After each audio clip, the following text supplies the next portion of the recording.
centexprime.com and set up your free consultation.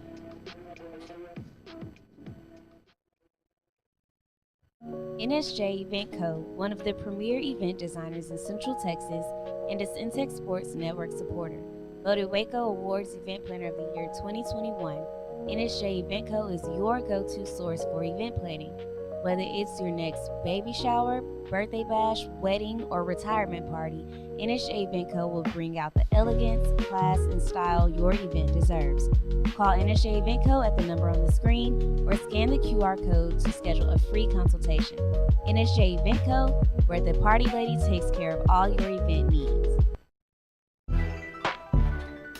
Hey guys, it's Rocky and Keisha, and at Prosperity Tax Service, we're all about convenience. We get it. Life is busy. Your time is valuable. That's why we've streamlined the entire process to be as hassle-free as possible. No more sifting through piles of paperwork or spending hours at an office. With Prosperity Tax Service, you can handle your taxes from the comfort of your own home. Your financial data is in safe hands with us through our secure and user-friendly customer portal at prosperitytax.com. It's your one-stop shop for all things tax-related. Log in anytime, from anywhere, whether it's from your couch or on the go. We are experienced tax professionals, well-versed in handling a variety of tax situations. Receive genuine assistance and competitive pricing from real tax professionals who've seen it all. We're marking 2 decades as a community-based enterprise here in Waco, Texas. So call us at 254-235-5662 or log on to www.prosperitytax.com. Thanks, guys.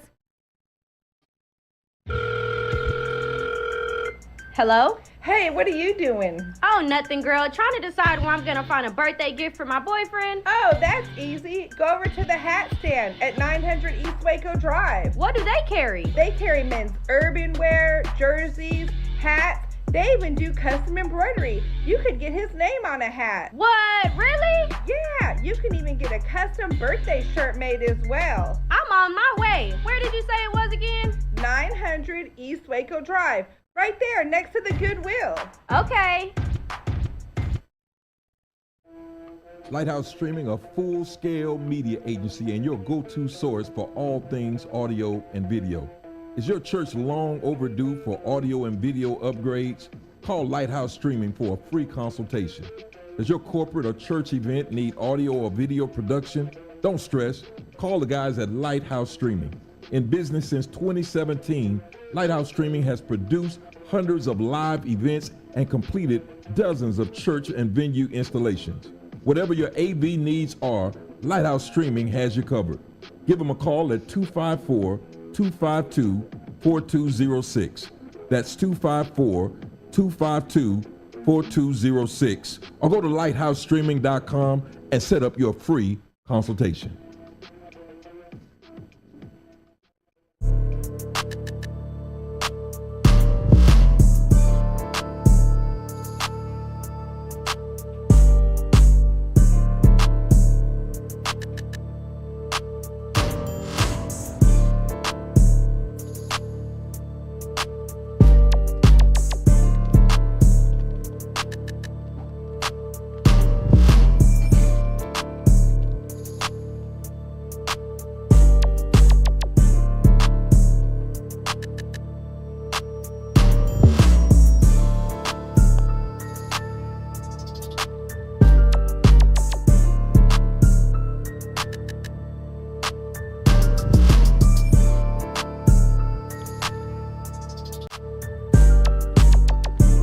there, Jamal? All right.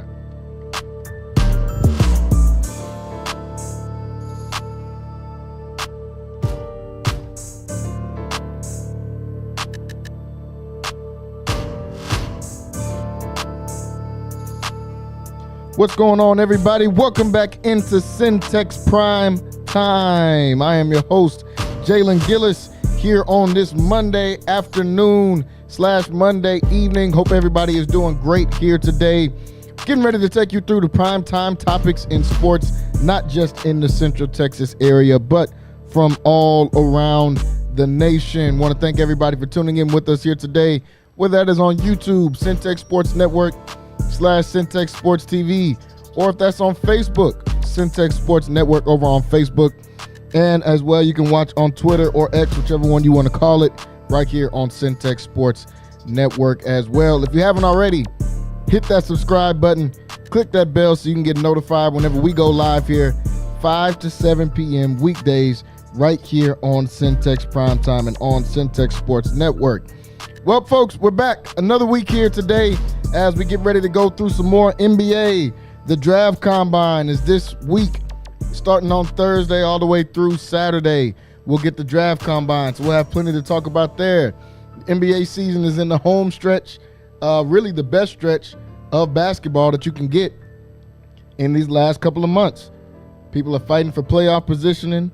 Teams want to solidify their spot in the playoffs, especially with the new format of you got to be a top 6 seed to be able to keep your spot in the playoffs. These teams are all fighting for spots. So this is the best basketball coming out of All-Star break. Everybody trying to solidify their spot. So we've got plenty to talk about with the NBA. We'll talk a little bit about the former Dallas Maverick, Luka Doncic, and his new look Lakers. They come out and get a win over the Nuggets. We'll talk about Channing Frye and his interesting comments about the NBA and about how we cover the NBA in the media. When I say we, I mean us in the media. We'll talk a little bit of NFL. We'll talk about the Steelers and their pursuit of Matthew Stafford. Should that be something that they go through with? We'll talk a little bit about the Bengals and do they need to re-sign T. Higgins? We'll talk about Shador at the Combine, Cam Ward at the Combine, Abdul Carter. Got news about all of those guys coming out in the Combine as well. And we'll talk some NBA. We'll look at the games coming on tonight. We got a full slate of games. Like I said, NBA season back in full effect. I can't wait to be able to cover and watch some of these games. Before we get started, definitely got to shout out happy birthday to my wife. It is her birthday, February 24th. My mom's birthday was yesterday, so happy birthday to my mom as well. Plenty of birthdays in the month of February, plus Valentine's Day. So I'll be picking up some extra shifts for y'all looking to give out some work. I'll be picking up some extra shifts here after all those days have passed here in February. But shout out, happy birthday to both of you guys. Well, folks, we're going to go ahead and get it started here today. Plenty to talk about here on Centex Prime Time today. And I want to start with the new look Los Angeles Lakers being able to pick up a win at the Denver Nuggets on Saturdays. Primetime television. Everybody is watching. They got to get the night game. As the NFL season has passed, we're going to start seeing more and more of these night games, more and more of these Sunday afternoon / Sunday evening games that we'll get here on the weekend. And they started it out with a bang with the good one, the Lakers and the Nuggets. Now, the Nuggets have completely dominated the Lakers for the better part of 3 or 4 years. That includes playoffs. That includes regular season. They've been just completely dominant when it comes to playing the Los Angeles Lakers. But the Lakers finally come out and get a win on Saturday for the first time with their new look team. Luka Doncic finally looks like Luka Doncic for the first time since he has been a Los Angeles Laker. Luka comes out there, 32 points, 10 rebounds, 7 assists, and 4 steals to go along with it for you. Luka is terrible on defense, boys. Comes out there and gets 4 steals to go along with it. Showing some effort. Has a plus 20 on the plus or minus. Plays great. LeBron James, 25 points, 9 boards, 5 assists, 3 blocks as well. Austin Reeves, their third option. Some people say the best third option in the NBA. 23 points, 7 assists, 4 rebounds to go along with it. When you look at this Lakers' new big three, the sky is the limit for the Lakers. I'm just gonna be honest. The sky is the limit for the Lakers. Do I have them winning the finals right now? No. Do I have them even really getting to the Western Conference Finals right now? No. Still a lot left to be seen on how they're going to be able to do that, if they'll be able to do that. Their team is young as far as time that they've played together, so they're still trying to figure out rotations. They haven't decided what they're going to do at this 5 spot right now. Jackson Hayes, he's starting. He's playing 25 minutes a game right now. Got 25 minutes the other day. Only 4 points, 4 boards. I'd like to see some more production out of him. But the bench rotation seems to be playing okay right now. Gabe Vincent has been playing decent. Only 3 points on Saturday, but he had a plus 17 on his plus and minus. Jared Vanderbilt is trying to get his legs back under him. Dorian Finney-Smith has been their best defender since he's been in this Lakers lineup since they traded him when they got rid of D'Lo and sent him to Brooklyn. So Dorian Finney-Smith been making a great contribution. Gabe Vincent looks like he's finally healthy. He's making contribution. Dalton Connect, he had a couple of points, didn't really get anything going from behind the three-point line, but we know he's still a formidable three-point shooter as well. This Lakers team is good. Now I know other people came out and said, "Oh man, we're not going to be able to." How is this going to work? It's only one basketball. Luka needs the ball. LeBron needs the ball. Austin Reeves needs the ball. LeBron and Luka Doncic are two of the best players in the NBA. These are two of the best players in the NBA. They're two of the best IQs in the NBA ever. We're talking about all time. Of course they're not going to have an issue being able to work together. Of course they're not going to have an issue being able to play with one another. And as far as them being off the ball, people say LeBron can't play off the ball. Y'all remember him playing with Dwayne Wade? Y'all remember Dwayne Wade was a ball-dominant guard as well? I mean, of course LeBron could play off the ball. We see him now getting backdoor cuts. We see him now doing a lot of things off the ball, screening off the ball, not having to carry the load as much on offense. And that's going to make him more efficient and more productive. That's why he was 11 for 19 on Saturday against the Nuggets. That's why he's been playing so well. Really, the last 20 games, the Lakers have been a top defensive team. I think the number one team defensively in the last 8 to 10 games. These guys have been playing out of their mind before they got rid of Anthony Davis because Anthony Davis was hurt. They were playing well when AD was hurt. Now you trade AD and you bring a Luka into this, and Luka finally looked comfortable. Do I think he's all the way acclimated into this Lakers offense? No, not yet. Still needs plenty of time. It's only his 4th or 5th game with the team.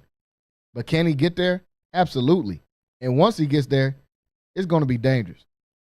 We're talking about LeBron James, who's 40 years old and still putting up these type of numbers to go along the side of Luka Doncic, who was already a top 3, top 5, however you want to put him, top 5 player in the league.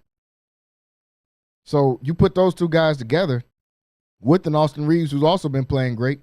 What do you expect? What do you expect to see out of these guys? I expect to see winning. I never thought they were going to fall off and, man, this is going to be bad and the Lakers are going to, the defense, what are they going to do on defense? Well, seems like the defense is all right now. J.J. Redick has been doing a great job, and it starts with coaching up that defense. His defense is about scheme. No, they don't have a bunch of dominant ball stoppers on the Lakers. But they got guys that can play defense, and they got guys that can commit to a scheme. Their problem is going to be size. That's why I wanted to see this game against Denver to see how they were going to try it. And they went small a lot of times in the game. But when they go small and you got Dorian Finney-Smith, LeBron, and Rui all on the floor at the same time, no, that's not a big man out there on the floor. But that's 3 guys that are 6'8", 6'9", 6'7", all in between there, that can guard. That can guard and that can be a presence in the paint if needed. We saw LeBron get steals. Now, get some blocks. In order for this team to be able to keep going, and in order for this team to be able to reach that next level, Jackson Hayes has got to play better. If Jackson Hayes is not going to play better, play Alex Len. Put somebody in that spot, but they got to get some more production out of their 5-man. Jackson Hayes is getting away with it right now because they're winning, and he's doing a decent enough job, but that's not going to last. That's not going to last whatsoever. 4 points and 4 rebounds in 25 minutes, that's not going to get it done, man. And I believe he's got the potential to be a shot blocker and to be a guy that can rebound the ball. But he's got to do it. And if he's not going to do it, get one of these two-way guys in here or let Alex Len get some minutes. Because at least we've seen Alex Len be decent in this league before once upon a time. I'm interested to see if he'll get in there. I know they got guys on two-way contracts like Trey Jemison, some of these other guys. They need to pick up another 5. They need 3 solid big men that they can get things out of. So if this guy's not playing good, let's get this guy in. Because in the playoffs, and you got to play OKC, and they got Chet and Hartenstein. In the playoffs, you got to play Denver, and it's Jokic. You need 2 or 3 guys that can just foul, if nothing else, for Jokic. In the playoffs, when you got to play the Clippers, and they got big Zubac down low, man, you're gonna need size. And I think Jackson Hayes can be that, but he's got to put up some more production. That game was, he didn't play that well. Didn't play bad though within the game, just kind of played within the game. But he's got to do better than that. We've seen when the trade first happened, he had a game with 12 points in 23 minutes.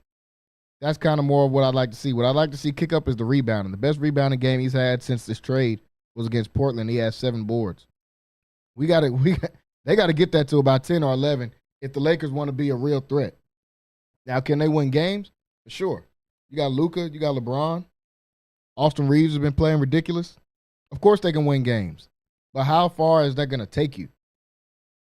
You're trying to win a championship, like Luka just said on Saturday. Hey, man, we're focused on a championship. Yeah, it's cool that we can win games. Yeah, it's cool that we can have some success on offense. But we're trying to win a championship. Winning one playoff series is not going to be enough. These are the last couple years of LeBron's career, even though it seems like we say that every year, and he comes back out and is playing phenomenal like he's been doing as of late. But these are the last years of LeBron's career. You don't want to waste that. You put him with a talent, an all-time great, already all-time great talent like Luka Doncic. You got to take advantage of that now. We can't say, oh, well, let's look to next year. Maybe next year we'll build a team and we'll get them together and everything will be okay. Man, we don't know what's going to happen next year. No time like the present. And the Lakers have to know that, and I believe they do know that. And shout out to J.J. Redick, man, because he's a guy that, like I said, has caught a lot of flack, especially when the Lakers were kind of on a downturn, on a losing streak. Now, let's give them the credit. They're 34-21. It seemed like every year with Darvin Ham, even when they went to the Western Conference Finals, at this time, they're just fighting to stay around 500. They're 13 games above 500. We got to give J.J. Redick some love and got to give him a shout-out. Stephen A. said earlier that he's a Coach of the Year candidate. I don't know about Coach of the Year candidate, but he is definitely doing a great job. I think Coach of the Year is already wrapped up. It's got to be Kenny Atkinson. It can't be anybody else. Kenny Atkinson in his first year has the Cleveland Cavaliers playing like the best team in the NBA. So it's got to be Kenny Atkinson as far as who is Coach of the Year. But J.J. Redick, man, doing a phenomenal job. Doing a phenomenal job with this Lakers team. Now, the interesting thing is the Lakers on Tuesday, when they get back to action, they're playing against the Dallas Mavericks, and they're playing in L.A. Whatever, I talk about prop bets on here all the time with guys. Whatever prop bets you have for Luka, go ahead and put them in now before the number gets up. You wait till Tuesday, that number is going to be sky high. But I'm taking the over. Luka finally has his best game as a Laker, where he's back to getting 30-10, 30-10-7, and then the next game is against Dallas. Oh, man, come on. First off, I don't even want to know what that ticket price is going to be like. I don't even want to know what that ticket price is going to be in L.A. It's already crazy on a regular day. But now the Mavs versus Lakers, I just wish that Anthony Davis was healthy so he could play in this game. But I want to give a shout-out and an apology to Kyrie Irving, to Max Christie, Klay Thompson, all those guys that are going to have to get switched out and guard Luka. Hey, man, my condolences. I'm sorry. I already know what's going to happen. I don't know what he's going to do. He's not even in shape or in rhythm, and he might go for 50. If this was Luka in shape and in rhythm mid-season, I'd say he might go for 70. We watched him do it. I think he might have tried to go for 70 on Dallas. I'm not too convinced that he's not going for 50. Whatever the point total is, I'm taking the over. I haven't even looked to see what it is right now. Whatever it is tomorrow, I'm taking the over. Luka in Dallas, man, that's gonna be must-see television. That game is tomorrow at 9:00. But the Lakers right now, they're looking good. They're playing good. They've been playing good. Honestly, since before they traded for Luka, that's what made the trade so crazy. The Lakers were playing their best basketball they have been playing all year long. Now you couple that up with being able to go out there and get Luka, and now Luka's finally looking like he might get back into shape and might be in Luka shape. I'm not talking about in shape. Y'all keep thinking Luka's going to come out with a six-pack or something like that. That's just not going to happen. Luka just ain't that type of guy. He just needs to be in his shape. He doesn't have to be the best shape in the world. As long as he's in Luka shape, that shape is 35, 10, and 10. Being in Luka shape is giving you the second highest playoff career average, only behind Michael Jeffrey Jordan. So, yeah, if that's out of shape, give me whatever out of shape that is. I'm cool. I'm cool with that. Luka playing great on Tuesday night. I'm telling y'all, don't be surprised y'all see a 45 or 50 from Luka And that's with him not even being in rhythm. If he was in rhythm, I'd guarantee 70. I'm not going to lie. I think he really is going to be that mad at the Dallas Mavericks that he might get 70. And this is just in L.A. They still got to go to Dallas and play.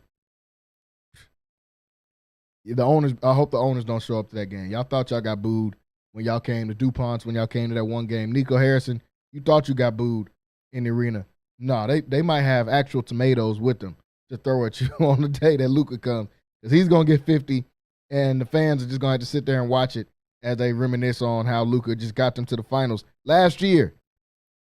Still crazy that even took place, that even happened. The Lakers and that Luka was in the finals last year, and somehow he's on the Los Angeles Lakers right now. Pretty crazy to be able to think about that even happening. Want to talk a little bit about some comments that Channing Frye made the other day on their podcast, Road Tripping. Pretty good podcast that I like to watch every now and then. He has some comments about the nostalgia of the NBA. He has some comments about why people view the NBA they do. And he also has some comments really just getting on guys in the media that always having too much to say. Now, I put a disclaimer out. He does say a couple of bad words, but I'm pretty sure everybody's an adult here. You guys will be okay. But this is Channing Frye's comments on what he had to say about how we discuss the NBA. Nostalgia is killing the NBA. The 90s basketball, Michael Jordan and Kobe, was not as clean as y'all think it was. Y'all forget that Jordan left the league for 2 years. Y'all forget that Kobe, rest in peace, quit on his team in the playoffs and did not shoot the basketball. So all this Kobe, Jordan, oh, he's not this, he's not that. That is propaganda. Every great player, whether that's Ant, Wemby, Bron, Steph, this, that. They compare him to a motherfucker 40 years ago. The rules weren't even the same. You're not really watching outside defense. Who's doing this? What is this rule? What is that rule? You're not watching. Nobody celebrates these new people. So why the fuck would anybody want to be the face of this league where you're going to get shitted on every network for not being somebody from 40 fucking years ago? It's ridiculous. It is unfair.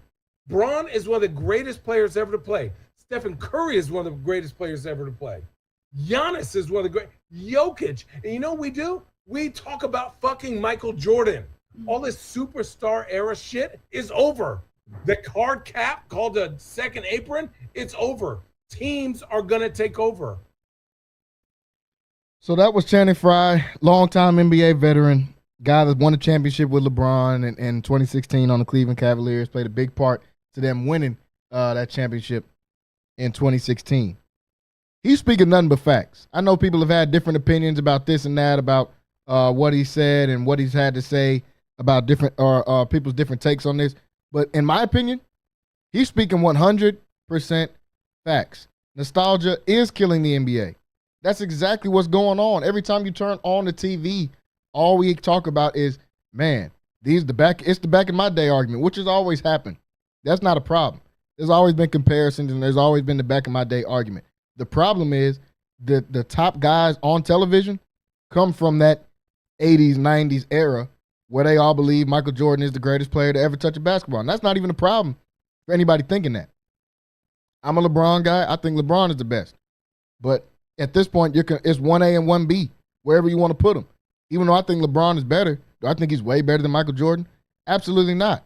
The Michael Jordan fans will say he's way better than LeBron, but that's just part of hating. That just comes with it, and I'm cool with that. That's all a part of it. If you think he's better than him, that's fine. Because there is no actual way to determine if somebody is better than somebody or not. I think Tracy McGrady is better than Klay Thompson. They were probably more willing to put Klay Thompson on the top 75 list over Tracy McGrady. They put Anthony Davis on there. I think Tracy McGrady better than Anthony Davis. Is there any clear-cut way to prove these things? No. We can have argument and talk about it, but that's cool. Before the top guys on television, the Stephen A's, the Charles Barkley's, and I think Inside the NBA is the best sports television show in sports history. I'm a huge fan. Been watching since I was a kid. Still watch every single time now. If I miss it, I'll go back on the YouTube just to be able to watch it because I love this show that much. But if every time you turn it on the TV, man, these dudes suck, man. These guys, they'll never be able to play whenever we play, man. He ain't better than Michael Jordan. As soon as Anthony Edwards started getting good, what do? Man, he's just like Michael Jordan. Then as soon as he lost, he ain't no Michael Jordan. He ain't never going to be better than Michael Jordan. Why are we talking about Michael Jordan? Why are we talking about Kobe? And I'm glad that Shannon Fry brought those points up because those are things that I say all the time within having these arguments. We always talk about LeBron and, oh, man, well, he did this and he took time off, or they'll throw him in the conversations of, man, all these players are load managing, sitting games out. In this era, they'll never be able to do that. First off, we got to stop acting like LeBron is in this era of 2025. He came in the league 20-something years ago. He's just old. He's in that era that everybody's talking about. I don't see how that people say the game, man, in the 90s, the game is so physical. And LeBron came in 03 and it stopped right then that year. Because he wouldn't be able to play in the physical era. I thought the Pistons were pretty physical. I thought the Spurs were pretty physical. I thought the Boston Celtics with Kevin Garnett and Paul Pierce and them was pretty physical. But I guess not. Why do we always have to do this comparison? Why can't we just let guys be good? And I'm a comparison type of guy when it comes to sports. I like comparing these two guys and seeing which is better. But every time we talk about these guys on TV, we have to bring up, man, in the 90s, it wasn't like that. In the 90s, it wasn't like that. There's good and bad things about both. Do they shoot too many threes right now? Yes. But are these players playing right now way better than the people that Michael Jordan was playing against? Yes, it's just a fact. And it's not to say, that's not to denigrate Michael Jordan. He did what you're supposed to do, which is dominate. If Michael Jordan was in this era, what would he do? He would dominate. But we don't got to keep bringing these guys up every single time. And then the conversation started because they were talking about Anthony Edwards saying his comments about how he didn't necessarily want to be the face of the league, which I don't agree with. I think that if that mantle even gets a chance to be passed to you, you should 100% take that on and embrace being the face of the league. But Shannon Fry is saying why guys now don't want to be that. Because now we have social media. Now we've got 40 different sports podcasts from main guys, not even including my podcast. I'm talking about from the main guys that you're going to have to hear about. We got TikTok. We got Instagram. We got Twitter. And plus 24-hour news cycles on television. That wasn't going on when Magic was playing. That wasn't going on when Mike was playing. That wasn't even going on when Kobe was playing. That you have to hear about something every 5 seconds. You can't get on Instagram and just chill after you get out of a game because you're going to see all this stuff about how terrible you did. You can't turn on ESPN because somebody's going to be on there saying, man, this era is so bad. You can't watch a game after, or can't watch the post game after a game comes on TNT because Chuck is just going to say how everybody sucks and nobody is good. And they don't want to play up. They don't want to take accountability in their part for the product not being watched as much. JJ Redick said it earlier in the year. And what did Charles Barkley do? He just got mad and said the Lakers suck. It don't matter what you do, the Lakers suck. Here the Lakers are playing good. They got Luka Doncic. They got LeBron playing good.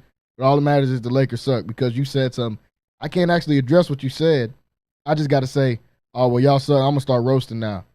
No, address what he's saying. Stop getting on here every 5 seconds and saying, man, this product sucks. I hate the way the basketball is. I hate everything about it. But come watch the NBA, though. That's not how this works. He brought up good points about Michael and Kobe for the mentality guys out there that this era never has that mentality. LeBron never had that mentality, the Michael Jordan and Kobe Bryant mentality. Michael Jordan retired for 2 years. I know that y'all love him so much that we gave him a grace period within there. But he retired for 2 years. You talking about LeBron running out of gas in the playoffs or LeBron not being able to get it done. Maybe it's because he's never taken a break in 21 years. Michael Jordan dominated the 90s, and everybody talks about how dominant he was, and he was dominant. But he played for 6 years in the 90s. Out of the 10 years that are available, he played for 6 of them. Yes, he won in all 6. But he retired twice. He retired twice from basketball. LeBron never got no break. What part of the mentality is that? Kobe quit on a team. I know everybody, rest in peace, Kobe. Everybody loves Kobe and the Mamba mentality, and he absolutely did have a Mamba mentality. But why does that part always get thrown out? about how he quit on the team and wouldn't shoot in the second half because he was mad and upset. But when somebody does anything now, Kobe would never do that. Michael would never do that. Like what, retire? They would never do that. Quit on your team in the playoffs? They would never do that. Request a trade? Michael Jordan never had to request a trade because whatever y'all tried to say, and Michael tried to paint a picture of him within that ESPN documentary he had about Jerry Krause. Now he's a terrible guy. Whatever you want to say, Jerry Krause is one of the best GMs of all time. He didn't have to ask for a trade. When Phil Jackson got up out of L.A. and L.A. started getting crazy, what did Kobe do? He went on the radio and requested a trade. I just don't like how we have these double standards of these guys never made a mistake, but these guys are terrible. There's a middle ground somewhere within that, and we need to find that middle ground. Can we stop bringing up Kobe and Mike and Magic every 5 seconds? Every time we see one of these new guys, I'm not even talking about LeBron at this point, just when we see any of these new guys playing, man, they would never do that. They would never be able to do this. Mike would never do that. Okay, what about all the other guys? These guys ain't Mike. There's nobody in the league right now that we're expecting to be the next Michael Jordan. Nobody. So why do we keep comparing him to him? Compare him to somebody random, somebody regular. Compare Anthony Edwards to Mitch Richmond. Compare these guys to somebody else. Why does everything have to be compared to Mike? Like he was the only person playing in the NBA at the time. Of course he's not going to measure up to that because Mike is one of the best, if not the best ever. So no, Anthony Edwards isn't that good. No, Jason Tatum isn't that good. Is that a problem because he's not as good as Mike? That's kind of the thing. Nobody is. There's only a small few group of people that you can even put in that conversation. And like I've said, I got LeBron at number one spot. I got Mike right behind him. I don't want to make the Kobe fans too mad, but I got Kobe somewhere at like 5 or 6. Because yes, we know what Kobe did, but come on. Kareem is the third best of all time. I don't know. Kareem doesn't get talked about, understandably. He played in the 70s and 80s. So, of course, now he's not getting talked about as much. But Kareem is number 3 for me. And then within there somewhere you can put Kobe. Kobe, Magic, Tim Duncan. They're all in those next few spots for me, however you want to label them out. But we got to stop doing this comparison every 5 seconds, man. It's killing the product, and it's making some people not watch because they're believing the rhetoric that's getting put out there about how this era of NBA is just trash. This era of NBA shoots too many threes, which is true. They shoot way too many threes. But I think they shot too many post shots in the 90s. I heard Stephen A. today saying they got a bunch of guys shooting threes that had no business shooting threes. I don't think Charles Smith had any business shooting the basketball at all that played for the Knicks. So it goes both ways. We don't have to try to trash one era just to lift the other era up. I understand that most of the guys that are talking sports now, that is their era. So, of course, they're going to try to hold that era up above everybody. My favorite era is the 2000s of basketball. I think that was the golden age of basketball because it was the meet between what we got now and the 90s. It made right in the middle. We still had the physicality. We still had three-point shooting. But we still had people calling plays. It wasn't all ISO basketball. But it wasn't just throw it into the post every 5 seconds, even if your post sucks, like we saw in the 90s and in the 80s. So come on, man. Let's give these guys some grace. Let's figure out a way to meet in the middle, and let's stop bringing up the 90s and the 80s every time that we watch Shai Gilgeous-Alexander do something. Like there's other ways to talk about the NBA than just doing that. But 100% do agree with what Channing Frye is saying. You're going to go watch that Road Tripping podcast. They get more in depth on it. But in that just short clip, I 100% agree with what he was talking about. Folks, we got to take a break. When we come back, we still got to talk about some NFL. Got to talk about the Combine coming up. We got to talk about the NBA and the games on tonight. We got to give out some top teams that I have in the NBA right now. Who are some of my top teams in the NBA? Who do I think is really going to shake things up as we move forward into this playoffs? About 20-something games outside the playoffs. So still plenty to talk about here on Centex Primetime. We got to take a short break. When we come back, stay locked in and stay loaded. We got more to talk about. We'll be right back after this. Lighthouse Streaming, a full-scale media agency and your go-to source for all things audio and video. Is your church long overdue for audio and video upgrades? Call Lighthouse Streaming for a free consultation. Does your corporate or church event need audio or video production? Don't stress. Call the guys at Lighthouse Streaming. In business since 2017, Lighthouse Streaming has produced hundreds of live events and completed dozens of church and venue installations. Whatever your AV needs are, Lighthouse Streaming has you covered. Give them a call at 254-252-4206. That's 254-252-4206. Or go to lighthousestreaming.com and set up your free consultation.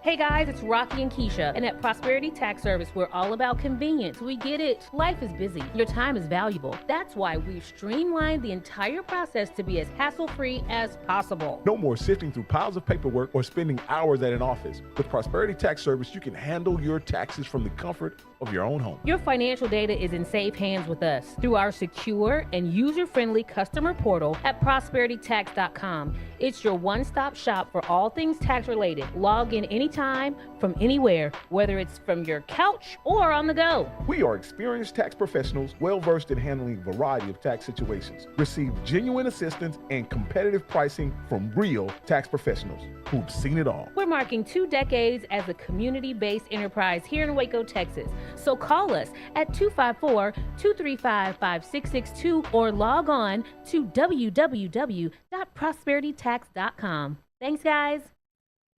NSJ Event Co., one of the premier event designers in Central Texas and a Centex Sports Network supporter. Voted Waco Awards Event Planner of the Year 2021, NSJ Event Co. is your go-to source for event planning. Whether it's your next baby shower, birthday bash, wedding, or retirement party, NSJ Event Co. will bring out the elegance, class, and style your event deserves. Call NSJ Event Co. at the number on the screen or scan the QR code to schedule a free consultation. NSJ Event Co., where the party lady takes care of all your event needs. Hello? Hey, what are you doing? Oh, nothing, girl. Trying to decide where I'm gonna find a birthday gift for my boyfriend. Oh, that's easy. Go over to the hat stand at 900 East Waco Drive. What do they carry? They carry men's urban wear, jerseys, hats. They even do custom embroidery. You could get his name on a hat. What? Really? Yeah, you can even get a custom birthday shirt made as well. I'm on my way. Where did you say it was again? 900 East Waco Drive. Right there, next to the Goodwill. Okay. Lighthouse Streaming, a full-scale media agency and your go-to source for all things audio and video. Is your church long overdue for audio and video upgrades? Call Lighthouse Streaming for a free consultation. Does your corporate or church event need audio or video production? Don't stress. Call the guys at Lighthouse Streaming. In business since 2017, Lighthouse Streaming has produced hundreds of live events and completed dozens of church and venue installations. Whatever your AV needs are, Lighthouse Streaming has you covered. Give them a call at 254-252-4206. That's 254-252-4206. Or go to lighthousestreaming.com and set up your free consultation.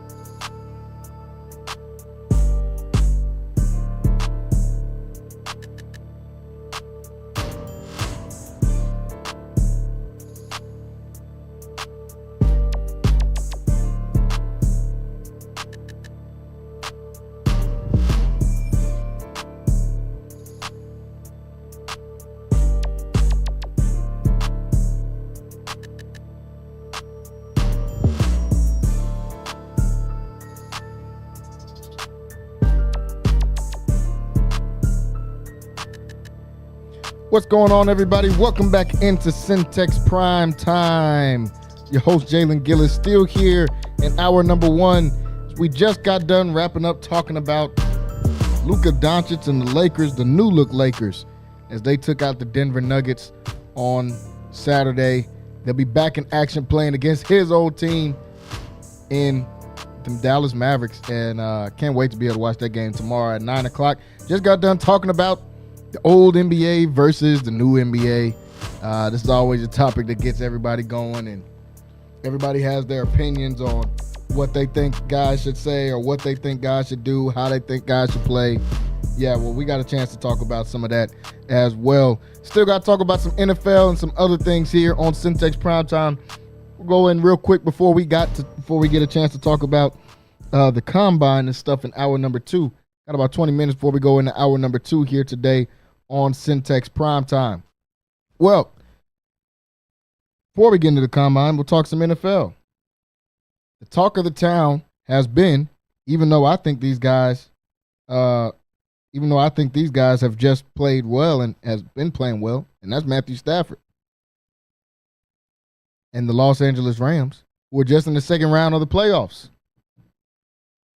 These guys were just in the second round of the playoffs last year, and honestly, I said it when it happened. If it didn't start snowing, the team that ended up winning the Super Bowl in the Philadelphia Eagles, they were in trouble, in my opinion. That snow came in and helped them out. They were having a problem stopping Matthew Stafford. And somehow, even with that happening, at Matthew Stafford and the Rams kind of overachieving, Stafford keeps being in talks for a trade. Right now, the talks are him going to the Pittsburgh Steelers. Now, I think the disconnect is the Rams want to keep Stafford, but they want to keep him on a friendlier deal because he's older, 35 plus. Stafford is like, man, I'm still playing at an elite level. I want elite money. I don't think the Rams want to give him that. Pittsburgh Steelers are a team that people thought of because obviously they have quarterback issues. They've had quarterback issues ever since Ben Roethlisberger retired. Matter of fact, they had quarterback issues since Ben Roethlisberger's last couple years in the league because he was playing terrible. They haven't been able to figure that out. Steelers haven't won a playoff game since 2016. The Steelers were one of the top teams in the NFL for the first half of this season. Then they fell off the wagon. Quarterback play is part of it, but there's other things that play too. Their offensive line is terrible. I think their running back production is mid at best. With Najee Harris being back there and Snell, who plays decent at times. So they need a quarterback. How do they want to address this quarterback need? Well, apparently, there's interest in maybe pursuing a Matthew Stafford. Now, I don't know about this. One, I want to see Stafford stay with the Rams. I think he just fits that offense. He fits that system. And the Rams, honestly, can be a dangerous team going into next year because they're young. Outside of Stafford, they're a young team. Puka Nacua is a young player. He's one of the best receivers in the league. They found something there in Kyron Williams. I'm not sure if it was because of injury or just a lack of carries because of Kyron Williams. But I like Blake Corum when he was at Michigan. I'd like to see him I think he's just like Kyron Williams as far as how he can fit in that offense. So I like what they're doing. The offensive line is decent. Tyler Higbee's a decent tight end. And on defense, they're super young with one of the best young defensive players in the league in Jared Verse, who I like a lot, who I have right there for Rookie Defensive Player of the Year. So they got young pieces. The Pittsburgh Steelers, I don't want to see Stafford and the Steelers because their offensive line is terrible. If Russell Wilson and Justin Fields were getting hit, and both of those guys are mobile, what is going to happen to Matt Stafford? He's going to get killed back there. I don't think he wants to spend his last years in the league getting hit by a bunch of 300-pound dudes. I think he should stay in L.A., and I don't think that the Steelers should pursue Matthew Stafford. I don't know where they should go at quarterback. They have many questions. I don't think the Aaron Rodgers thing will work out even for 2 seconds. Mike Tomlin and Aaron Rodgers is probably like trying to mix oil and water. That would never work. I don't think they should pay the amount of money that Sam Darnold is going to be worth this coming up offseason. I think that's too much money to be able to pay him. I don't think that they should go after one of the quarterbacks in the draft because they're not going to be picking high enough to get Cam. They're not going to be picking high enough to get a Shador. So what's the point? I don't want to go in on a Jackson Dart. I don't want to put all my eggs in the basket on a Quinn Ewers. We just saw them reach up and take a quarterback that, even though they knew that the quarterback wasn't that good, with Kenny Pickett, because he played at Pittsburgh and he was probably one of the better quarterbacks available even in the draft. So let's just take him and see if we can get that going. I don't think so. I don't think they should do that. So should they go after Matthew Stafford? Absolutely not. I just don't think that's the right quarterback for their system. Now, could it work? I believe so. I think Matt Stafford is still, I had him as a top 5 QB right there, probably still in the league. So could he elevate the team? Yeah, but they don't have offensive line play. They still need to figure out running back. Their secondary is very questionable. Yeah, they got TJ Watt on their front seven, Alex Highsmith. I think they always find guys to play in their front seven. Casey Hayward seems like he's never going to retire, and Cam Hayward seems like he's never going to retire and just play for, I don't know, maybe another 10 years. He's old every year, but every year he still comes out there and plays great. So I don't know. I don't know who they go and get a quarterback. That's a tough decision.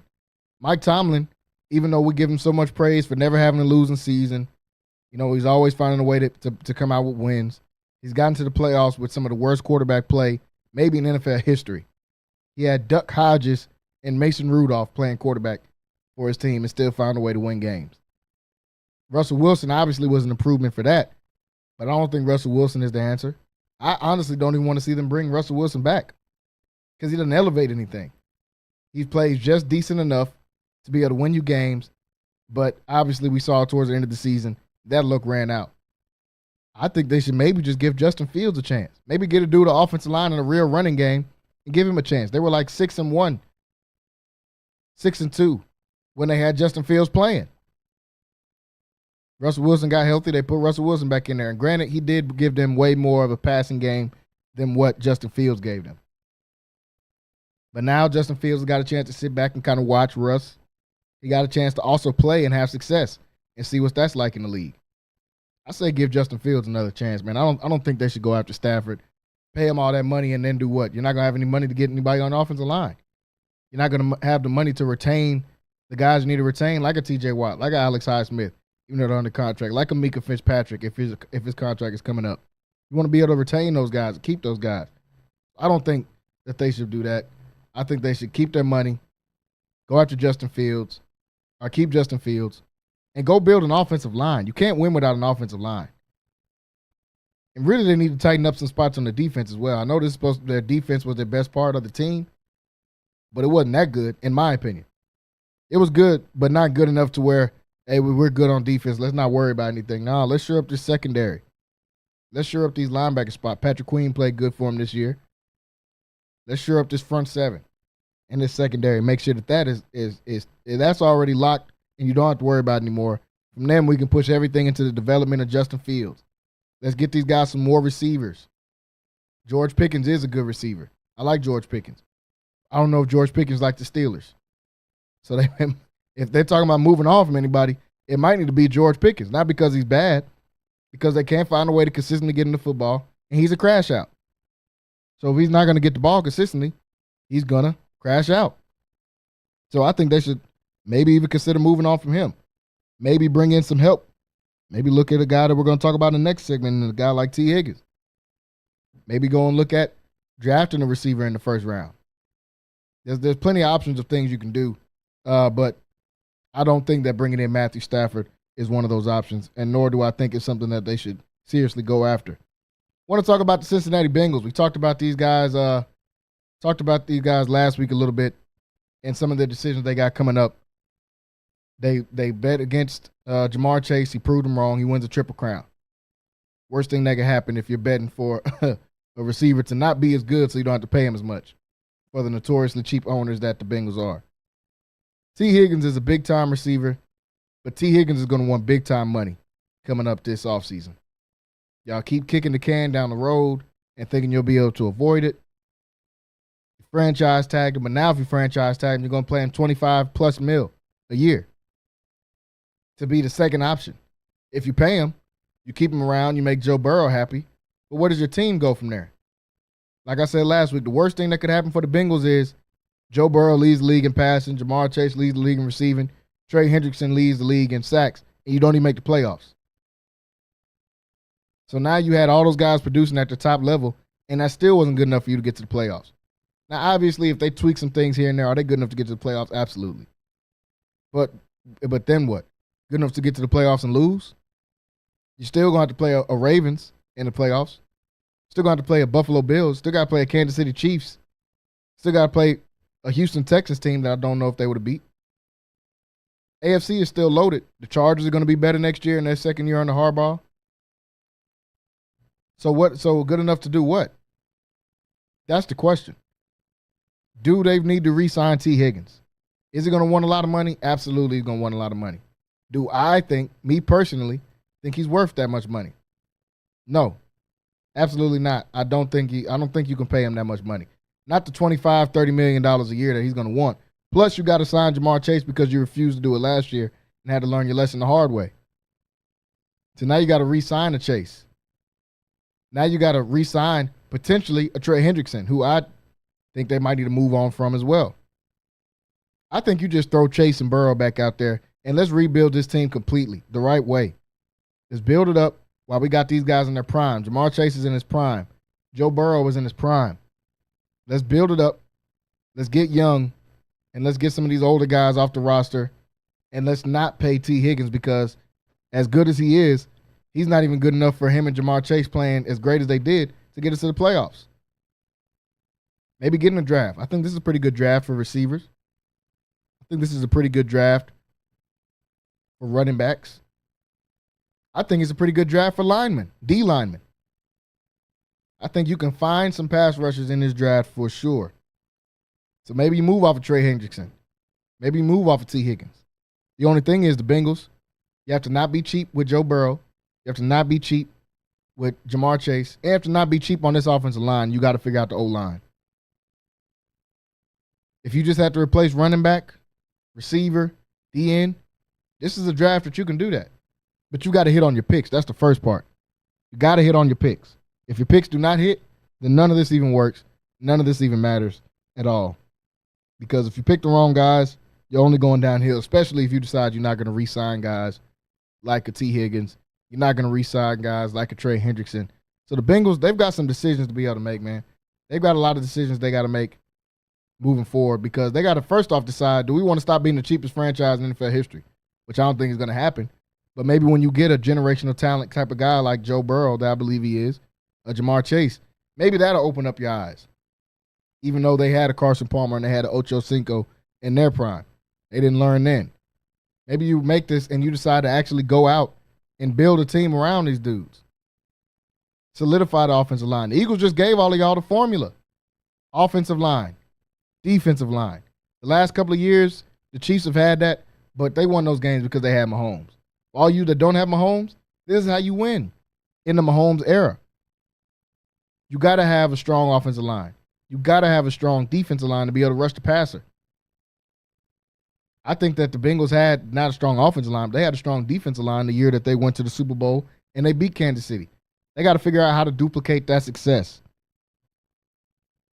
I don't know exactly how they go about doing it, but I just gave them some pretty good ideas. And that starts with do not get bamboozled. Not bamboozled. I don't want to say that. T. Higgins is a really good player. But I don't think you can re-sign T. Higgins and try to actually and be serious about rebuilding this team unless you're just going to go everybody else in the draft and not pay anybody else, which I don't think is going to work because you have to be able to go out there and get some offensive linemen. This is not the best draft for offensive linemen. There's some good ones in there, but this is not just the deepest class for offensive linemen. You don't want to try to go in here needing all those things and trying to solve all those things in the draft because you spent all your money paying a T. Higgins. You spent all your money paying a Trey Hendrickson. And you might have to let some of those guys go. Before we go into our break here to touch the top of the hour, an unidentified team, NFL team, submits proposal to ban the tush push or the brotherly shove or the QB sneak in Philadelphia, whatever you want to call it, whatever your name is for it. An NFL team wants to come out and ban it. But they said an unidentified NFL team. I just want to know, was this person on the unidentified NFL team, is he for a team that wears red and white and yellow and happens to be in Kansas City? Is this for a guy named like Chris Jones coming out and saying, after we saw him having to get an entire neck massage and a neck roller after the tush push they did in the Super Bowl? Now, come on, y'all. Ain't this part of football?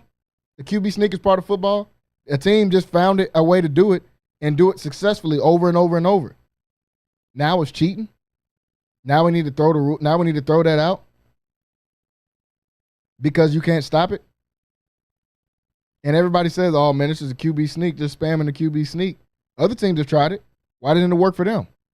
Maybe it's because they don't have a line full of guys that are 6'7", 6'8", 350 pounds plus. Maybe it's because they don't have a quarterback that can squat 300 or 400 pounds. Maybe that's the reason they're so able to do it. We watched Josh Allen do it. Not as a high level, but we watch him do it. We've seen all these guys try to do it, especially after they made it popular. More and more guys will try to replicate this over and over and over. But it doesn't work because you're not in the weight room like Jalen Hurts. You don't have a giant offensive line like the Eagles have had for the last 4 or 5 years. That's why it doesn't work. So because it doesn't work for you, we need to ban this move as if this is something non-football related. And now there's also player safety. Somebody's going to get hurt doing this. Somebody's going to get hurt eventually. Okay, sure. Somebody is going to get hurt doing this or trying to defend this or trying to be a part of it. But isn't it football? Doesn't somebody get hurt whenever they get tackled? Doesn't somebody get hurt whenever they're trying to stop somebody from tackling them? Like, what are we talking about, y'all? This is football. And now we're going to say, man, an injury could happen when you do this. An injury is going to happen when you strap the helmet on and when you step out in between the white lines. That's when an injury is going to happen. But now, because somebody's doing it and it's so successful, a guy comes out and says, oh, man, we need to stop doing this. The Eagles and the Bills have scored a touchdown or achieved a first down 87% of the time of their attempts while using this play, while the rest of the league is at 71%. So because the two teams I just brought up, the Eagles, or because the Bills, because they have Josh Allen, now we need to ban this because it keeps working. Figure out a way to stop it, and it'll stop working. It's just that simple. And if it doesn't, stop letting them get the 3rd and 1. Stop letting them get the 4th and 1 because you know what's going to happen and you know it's going to be a first down or a touchdown. You can't get mad at that, man. Whoever said that, identify yourself, please. I hate the anonymous team that's come out and said, hey, man, just say who it is. If you want to come out and say, I hate this move because we can't stop it, and I see it's somebody in the Eagles division or somebody in their conference that plays them a lot, we just want to let you know, we would just want to be able to laugh at you for being able to come out and make this proposal that they should stop because of player safety. Football is not safe. How about that? Football is not a safe sport. If you want to watch a safe sport, something where you can be completely safe in, golf is on year-round. You can watch golf. If you're trying to watch football, football is not safe. It's a contact sport with a bunch of 200 to 300-pound grown men running into each other full speed. There's nothing is safe about that.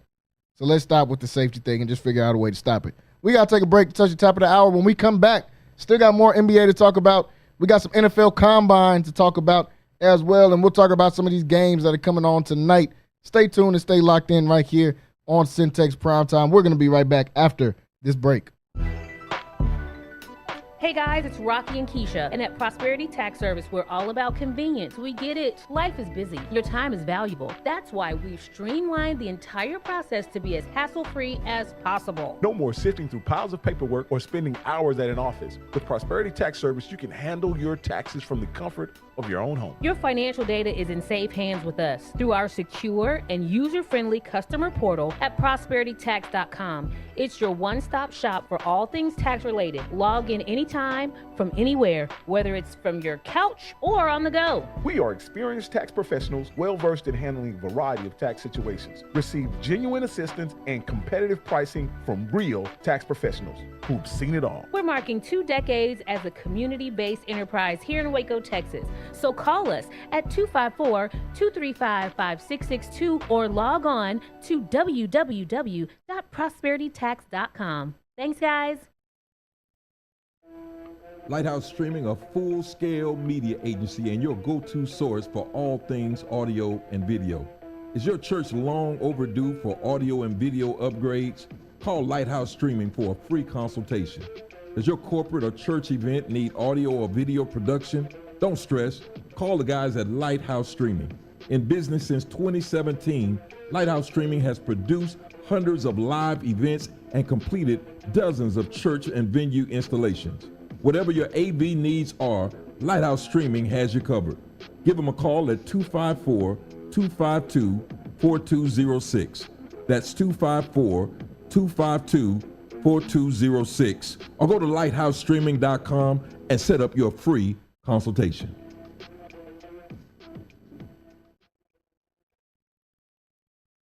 NSJ Event Co., one of the premier event designers in Central Texas and a Centex Sports Network supporter. Voted Waco Awards Event Planner of the Year 2021, NSJ Event Co. is your go-to source for event planning.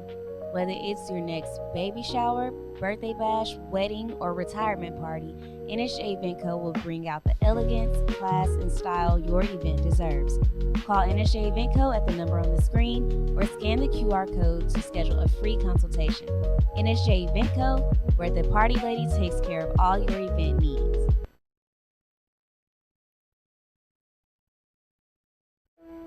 Lighthouse Streaming, a full-scale media agency and your go-to source for all things audio and video. Is your church long overdue for audio and video upgrades? Call Lighthouse Streaming for a free consultation. Does your corporate or church event need audio or video production? Don't stress. Call the guys at Lighthouse Streaming. In business since 2017, Lighthouse Streaming has produced hundreds of live events and completed dozens of church and venue installations. Whatever your AV needs are, Lighthouse Streaming has you covered. Give them a call at 254-252-4206. That's 254-252-4206. Or go to lighthousestreaming.com and set up your free consultation.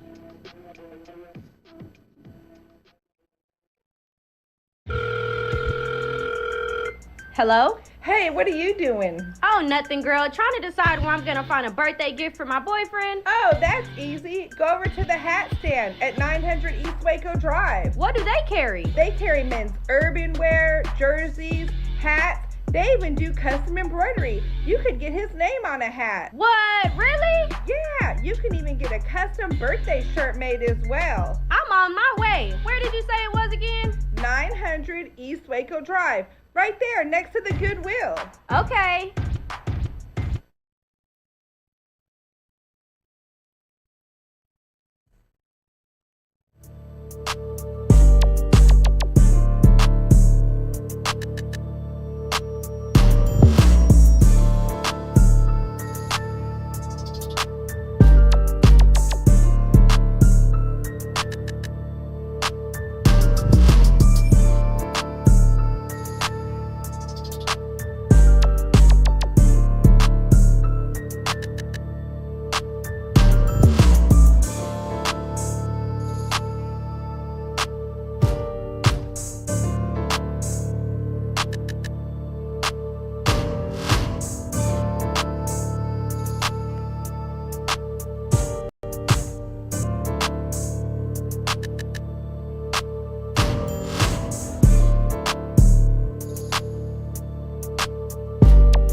What's going on, everybody? Welcome back into Centex Prime Time, hour number 2 here on this Monday evening / Monday afternoon. Want to thank all you guys for tuning in with us here today on Centex Prime Time, whether that is on YouTube, Centex Sports Network / Centex Sports TV, whether that's on Facebook, Centex Sports Network. You can go on there, like and share this stream. Or if that's on Twitter / X, Centex Sports Network. Want to thank you guys for tuning in with us from wherever you're watching. If you're on YouTube, make sure you hit that subscribe button. Also, click the bell so you can get notified every time that we go live right here on Centex Prime Time. Also, you'll be able to get full exclusive access to all of MCC sports. We've got MCC baseball, MCC basketball, MCC, I almost said football. MCC softball, baseball, and basketball, all right here on Centex Sports Network. All of those teams doing well so far this year. The men's team just is playing great right now, right on the outside of being ranked the top 20. The women's basketball team, led by Coach Candace Thomas, ranked number 9 in the nation. They've been pretty much a top 10 team all season long. Definitely want to see those. Softball team, top 5 team in the nation. Baseball team, top 5 team in the nation. MCC Sports, man, doesn't get too much better than that. These guys put out amazing product, and they've got volleyball coming next year. So I'm sure that's going to be a super good team whenever they decide to get out there on the hardwood. Can't wait to be able to watch that. MCC basketball continuing on Wednesday as they'll be taking on Collin, which is a really, really good team, especially their women's team. That should be a great game. That game is on Wednesday at 5 o'clock. MCC softball back in action at 1 o'clock and 3 o'clock on Wednesday as well. So make sure you guys are gearing up and getting ready for that. You can catch all that action, of course, right here on Centex Sports Network. Tonight, number 17 Baylor is taking on number 14 Kansas State. That game is coming on really just about right now. So those of you that aren't watching it, that game is coming on right now between the Baylor Bears and the Kansas State Wildcats, who are ranked number 14 in the nation. Baylor's been playing good all year long. I know I talk a lot about some of the other teams in women's basketball, but Baylor's right up there as one of those teams that have been playing great. They're ranked number 17. They're 14-2 in conference play. They've been playing great all year long. 24-5 record overall. Trying to beat a really, really tough Kansas State team. The Big 12 is tough. We talked about how tough the Big 12 is in the men's side of the bracket. But in the women's side, the Big 12 is tough, especially when you see now that Notre Dame fell yesterday after a really, really good performance by North Carolina State, who's been playing some great basketball. They fell to those guys at home. UCLA fell to Juju Watkins and USC, so they moved down at the number 1 spot. Now Texas moves up to that number 1 spot when we talk about women's college basketball. Big 12 is tough. Texas is sitting right there at the top. TCU's top 10 team in the nation. Oklahoma's not in the Big 12 anymore. Kansas State, 25-4. Baylor. West Virginia sitting at number 18. So the Big 12 is tough on both sides, and then can't leave out Oklahoma State, who's 22-5 and ranked number 22 in the nation. The Big 12 is tough on both sides, the men and women's side. But tonight, or actually right now, Baylor taking on Kansas State. That game just tipped off over on ESPN2. Folks, we got some quick takes we want to talk about before we jump back in to some more NBA basketball and some more NFL topics as well. Dirk said, we're talking about Dirk Nowitzki, he felt sad and disappointed after the Luka trade. Now, Dirk Nowitzki, obviously the best player in Dallas Maverick history. He was wanted to be a big part of passing that mantle, passing that torch along to Luka Doncic, which he did. Luka's first year and Dirk's last year in the league, they got a chance to play together. He got a chance to be around Dirk. One of the best European, if not the best European-born player in the NBA of all time.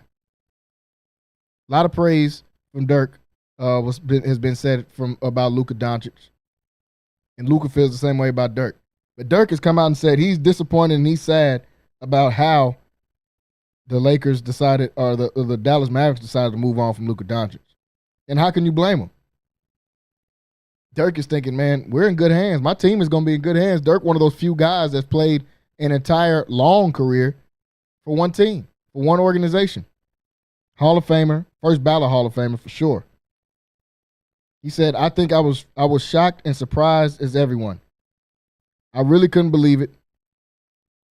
Nowitzki shared his thoughts about texting Luka right after. He said, of course, I felt a little disappointed and sad for him. I think he obviously didn't see this coming, so he invited me to come out to his first game in LA, and I felt like I had to be there to support him. I think he was, and it was reported that he was pretty down and disappointed in how it went down, so I wanted to be there for him. I wanted to be there for his family. I'm sure he wanted to finish his career there just like I did. Man, I mean, of course he wanted to finish his career in Dallas. Why wouldn't he want to finish his career in Dallas? When you make the All-NBA team 5 times, first team 5 times All-NBA, you expect to be there. You don't expect to be getting traded and then not traded in the middle of the night on a Saturday, a week before the trade deadline. But we've already talked about the Luka trade and all of that. But Dirk says he broke his silence and said he's disappointed to see how all of it went down. Of course, he wanted Luka to be a Laker for the rest. I mean, to be a Dallas Maverick for the rest of his career. Why wouldn't he want him to be a Maverick for the rest of his career? Just like Dirk was. So sad to see him be able to get out of Dallas. But if you're a LeBron fan like myself, I'm not sad about it. You're just a basketball fan. Who doesn't want to see Luka and LeBron together? I think the Lakers are going to be dangerous this year, and we talked about the Lakers a little earlier. Now we're number 1. We talked about Channing Frye comments saying how nostalgia of the NBA is ruining this current iteration of the NBA. You can go back, rewind and go back earlier in hour number 1 to hear my thoughts and my comments on that. Greg Popovich not going to return to the NBA this season. This news just came out over the weekend that Coach Pop not expected to come back this season. We know he battled some health issues earlier this year, and he suffered from a stroke in November. Took a break from the team, said he was going to come back this year, but hasn't been back, and said he's probably not coming back. Well, his team has come out and said he's probably not coming back this season. Greg Popovich is one of the best coaches in NBA history. I want to start with saying that. Most winningest coach with 1,400 regular season victories and 170 postseason victories to go with 5 championships. This is one of the best coaches, not only of my generation, not only in my era of watching basketball. This is one of the best coaches, if not the best coach of all time. I have him right there with the Phil Jacksons.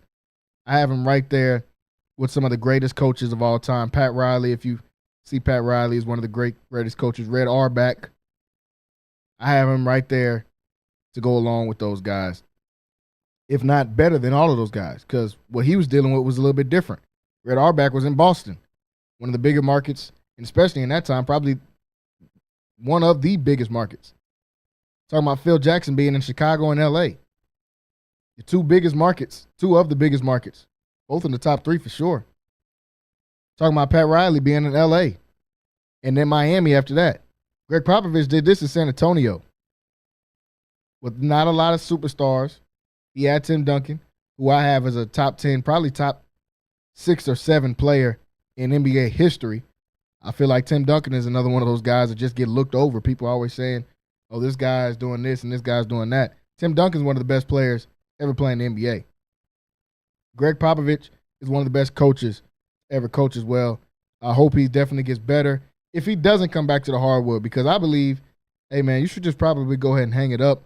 You're battling health issues. You're 76 years old. I think you should just go ahead and hang it up, bro. What else are you coaching for? You want that 6th ring? Or, I mean, you got Wemby out there, so I understand you trying to go out there and coach Wemby up to be able to win a championship. But what if it doesn't happen? Hey, man, you've had a great career. You've had one of the greatest careers as a coach. I would just sit out on this one. Hang your hat up. You've done more than anybody could do in this game, more than most people could do in this game. Why you got the most wins in NBA history. 1,400 wins. 170 playoff wins. Coach Popovich definitely one of the best, man, and I wish him all the best. Hope he gets better. Hope he's able to stay healthy and be able to spend time with his family, man. That's what this is all about. It's not about the game of basketball and him coming back to be able to draw up some X and O's. And I'm sure he's had some things to say about the Spurs play, even though he's away from the game. I'm sure he's not just completely tapped out of the organization and just decided to stay away from it in totality. I'm sure he's had a couple of things to say here and there. Joel Embiid and the Sixers contemplating knee surgery that could end his season. Now, Joel Embiid missed the majority at the start of this season. He's played a couple of games here and there, but he's never really got fully in rhythm. It's the left knee this time, and he's heard a little bit of everything, but it's his left knee that's still bothering him, and they're thinking about going in and having surgery on it. There's a couple things about this. One, just go ahead and have the surgery, bro. The Sixers are terrible. The Sixers have nothing to play for at this point in time. Nothing to play for at this point in time. They're way below 500. Paul George is a complete, as of this contract, complete failure in the acquisition of getting him this offseason. That hasn't worked out because he's been hurt, and when he's played, he's been unproductive. Tyrese Maxey, one of the best young guards, nothing to say about him. But the Sixers are 20-36. They're 20-36. Let's be for real. They're not going to make the playoffs. They're about a game and a half from being able to make the play, and that's just how terrible the East is. The East is, come on, man. The East is terrible. The Bulls are in the 10th spot, being able to get into that play-in game. They're 22-35. They're 13 games under 500, and the Sixers are worse than them. The East is terrible. The Sixers are even worse. Go ahead and get the surgery, and I guess try to come back. But it's not. I've heard some people say, yeah, man, get the surgery, come back, and be stronger than ever for the former MVP. No, get the surgery, come back, so we can trade you. If Philadelphia wants to be a serious basketball team, they've got to get off of Joel Embiid and Paul George's contract as soon as they can possibly do it. They just signed Paul George in the offseason. I would have tried to find a way to trade him before the trade deadline was up this season. That's how bad he's been. Joel Embiid, as great as he is when he's playing, he's right there for the best player in the league whenever he's healthy. But when is that? When is it going to be healthy? This is a guy that missed the first 2 years of his career just being hurt. Didn't even play. Just being hurt. Came in, played for a little bit, got hurt. Came back, and they're like, man, this dude is actually outstanding. He's a great basketball player. And has battled injury every single year since then. Even the years he was, quote-unquote, healthy, he still battled injury. Still didn't find a way to stay healthy. Now this year, he plays in the Olympics, which is crazy. One, because you were born in Cameroon. Not saying that you have to be born in America to play for Team USA. I'm just saying you were in Cameroon until you were a teenager, bro. Play for them. Then he was going to jump on another bandwagon and was supposed to play for France and backed out at the last minute to play for America. Now, did he make some big shots and have some big moments for America this year? Cool. I agree with that. But if you're the Sixers, why did you even let that happen? I know you can't force a player to do something, but I think we saw it with Kawhi and the Clippers. He was on that team. He got his jersey and everything. Took the team pictures. And then all of a sudden, yeah, I'm going to go ahead and just stay at the house. So I think that Joel Embiid should do the same thing. I don't think that the Sixers should have allowed him to play. I don't know how you force him to not play, but you could have found a way to do it. And once you find a way to do it, that's exactly what you have to do. Because now he missed the entire first part of the season, comes back and plays for a few games here and there, misses again. Now he's talking about getting surgery on the knee. Let him get the surgery. Find a way to trade Joel Embiid. I don't know who's going to take him, but he's one of the best players in the league when healthy. You can get something for him. Sixers need to focus on building around Tyrese Maxey. That's their calling card. Tyrese Maxey is their future. Trade Joel Embiid, and whoever decides to take Paul George, just let him go ahead and go. He's got a $200 million contract, and he's averaging 15 points. Let's get this guy out of here. The second that you can get him out of there is when you need to get rid of Paul George. So Joel Embiid deciding if he's going to get surgery or not on his knee. And like I said, I think he should get surgery just so they can be able to go out and get rid of him. I talked a little bit in hour number 1 about the unidentified team that wants to ban the tush push. Well, that team has already been reported and came out. The team that said it was the Green Bay Packers. Now, what did I just say to y'all 20 minutes ago? Don't let me find out this is a team that's in their division that's in their conference that plays against them. Here goes the Packers that's played against the Eagles twice this year. They played against them in the playoffs, and they played against them in the first game of the year. Now it's about being safe because y'all haven't found a way to be able to stop the tush push, the brotherly shove, whatever you call it, the QB sneak. Y'all can't stop it. Jalen Hurts is too strong. The offensive line is too big. He understands how to run the QB sneak perfectly. That's why it works. You have to have an understanding on how to run it for it to be able to work like that. The Packers, who couldn't stop it, have now come out and tried to make a report. Why don't you worry about your team? This is my problem with all this. Why are you not worried about the Packers and how the Packers get better?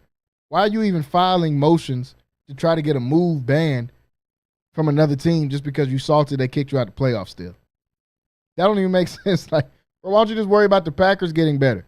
Why don't you worry about keeping your team healthy, battling injuries? Figure out if you want to re-sign Jair Alexander.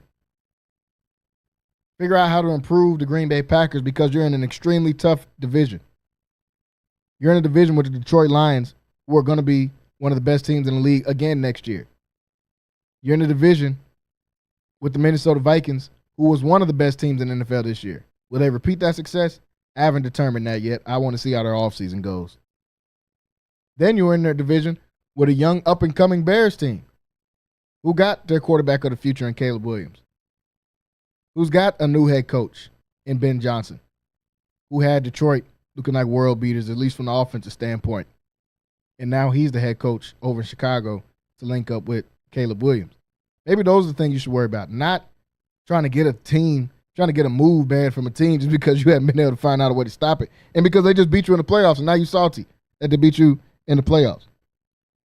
That's kind of crazy. I mean, I don't even know how that information gets out. Like, I'm seriously trying to figure out, how does that type of information even get out that you're trying to figure out a way to get this move banned? Bro, just focus on the Packers. Get some receivers. I like Jaden Reed. I like Christian Watson. Get a number one receiver. Get some more offensive line help. Your offensive line was getting killed.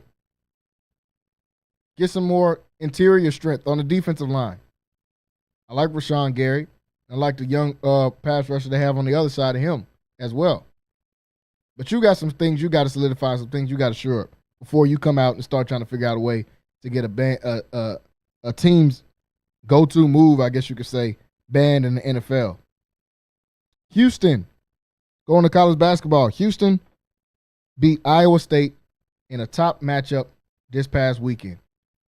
Now, I said this last year, and I think that this team kind of got upset. But I really, really like Houston, man. They're sitting number 4 in the nation. They beat Iowa State in their last game. Houston, I love the way that they play defense and how their approach to the game is defensive-based. That's what I love most about this team. They're coached well. They're a disciplined team. They play well together. Shout out L.J. Cryer, averaging 15 a game for Houston. A guy that won a championship with my Baylor Bears a few years ago. Transferred off to Houston. Not even mad about that. And now Houston is playing like one of the best teams in the nation. I think Houston can beat anybody. That's how confident I feel about this Houston Cougars team. I literally think this team can beat anybody. Kelvin Sampson has created a culture in Houston that is defensive-based, that is tough, and we're not going to make mistakes. We're not going to beat ourselves making dumb plays, but we're going to play basketball the right way. We're going to run plays the right way, and we're not going to try to recruit a bunch of one-and-dones. That's what I like about them the most. We're recruiting guys that want to play, and that want to play here. I love the way that this Houston team plays. I love Kelvin Sampson as a coach. They beat Iowa State. Iowa State, another really tough team that's coached well, that plays together well. They were able to beat Iowa State, who's a top 10 team as well, on Saturday in a really good game. That game ended up turning out to be really good. There's been some really good basketball games on the last couple of weeks. I know we're getting out of football season, and guys were having to transition our eyes over to basketball. But I like it. I like this part of the season, especially for college, because this is right before we get into the conference tournament and right before we get into the national tournament. Houston is one of those teams, man. I know Auburn's sitting number 1 and Bruce Pearl doing a phenomenal job out there at Auburn. I know Duke is playing really good basketball right now. They've got Cooper Flagg, who's going to be the number 1 pick. Florida's playing great. I'm taking Houston against any of those guys right now.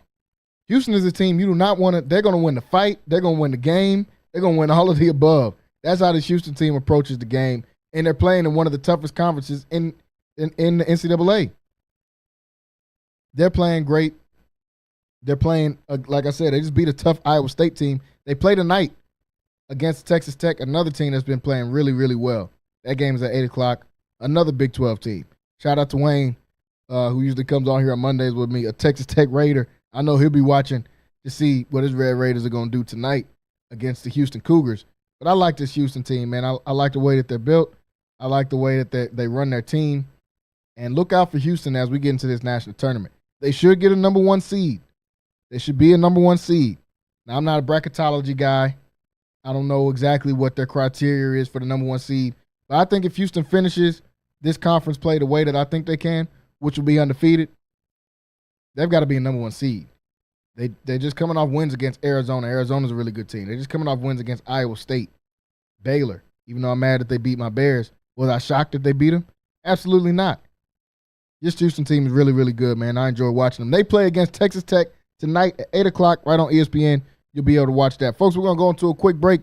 When we come back, home stretch here on the show, we'll be able to talk some more about the NBA. We'll talk a little bit more college, and we'll talk about the NFL Combine coming on this Thursday through Saturday. Stay tuned and stay locked in. We'll be right back here on Centex Primetime.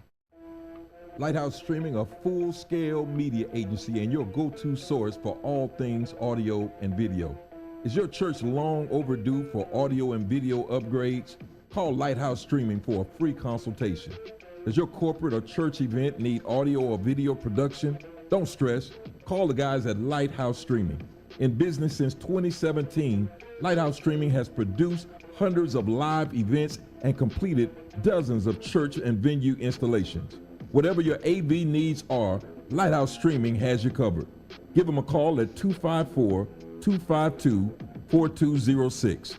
That's 254-252-4206. Or go to lighthousestreaming.com and set up your free consultation.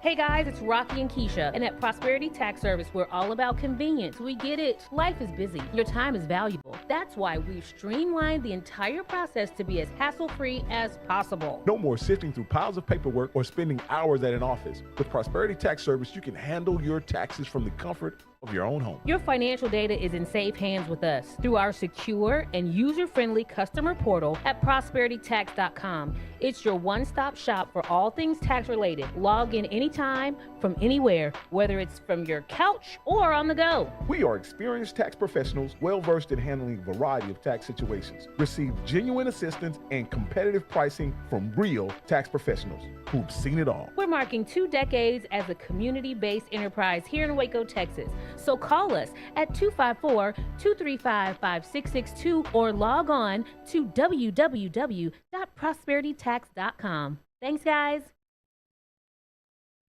NSJ Event Co., one of the premier event designers in Central Texas and a Centex Sports Network supporter. Voted Waco Awards Event Planner of the Year 2021, NSJ Event Co. is your go-to source for event planning. Whether it's your next baby shower, birthday bash, wedding, or retirement party, NSJ Event Co. will bring out the elegance, class, and style your event deserves. Call NSJ Event Co. at the number on the screen or scan the QR code to schedule a free consultation. NSJ Event Co., where the party lady takes care of all your event needs.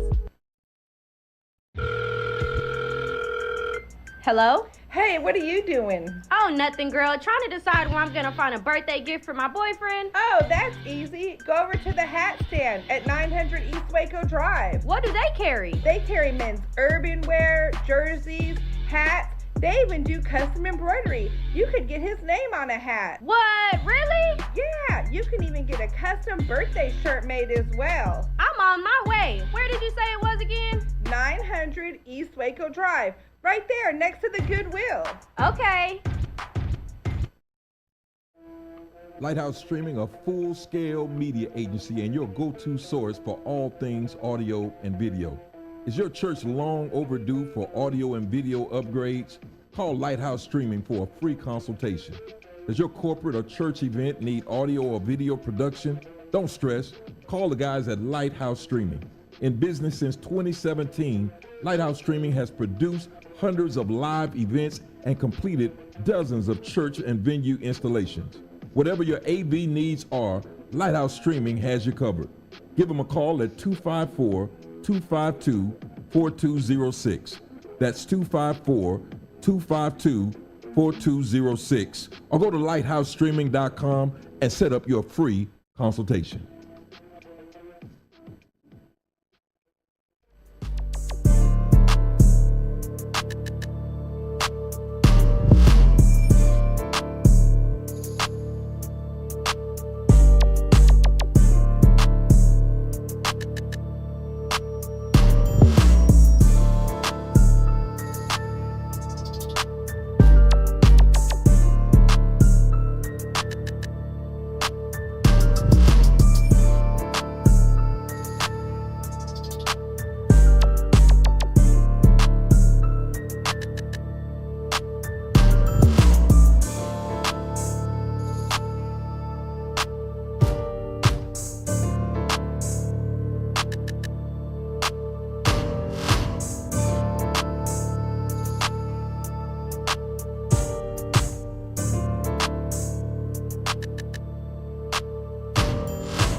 What's going on, everybody? Welcome back into Centex Prime Time here in the home stretch of the show on this Monday afternoon / Monday evening. I want to thank all you guys for tuning in with us here today on Centex Prime Time, whether that's on YouTube, Centex Sports Network / Centex Sports TV. Make sure you go over there and hit that subscribe button.